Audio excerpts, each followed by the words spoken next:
കന്യകമറിയാം കുരിശിലിരുന്നു കൊണ്ട് സങ്കടത്തോടെ കരഞ്ഞുകൊണ്ട് പറയുന്നു, എന്റെ വാത്സല്യ മകനെ, നിനക്ക് എന്ത് സംഭവിച്ചു? യഹൂദന്മാർ നിന്നെ പിടിച്ച് വലിച്ചിഴച്ചല്ലോ.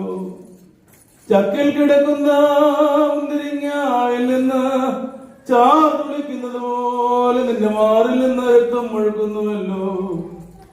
നിന്റെ മകനെ, ഞാനിത് എങ്ങനെ സഹിക്കേണ്ടു എന്ന് പറഞ്ഞ് കന്യകമറിയാം കരഞ്ഞുകൊണ്ട് തന്നെ അനുഗമിക്കുന്നു. ഞങ്ങൾക്ക് വേണ്ടിയുണ്ടായ എന്റെ കഷ്ടാനുഭവവും ഞങ്ങളെ പ്രതിയുള്ള വാഴ്ത്തപ്പെട്ടതാകുന്നു. ഞങ്ങൾക്ക് വേണ്ടിയുണ്ടായ ഞങ്ങളെ പ്രതിയുള്ള വാഴ്ത്തപ്പെട്ടതാകുന്നു. ഞങ്ങൾക്ക് വേണ്ടിയുണ്ടായ ഞങ്ങളെ പ്രതിയുള്ള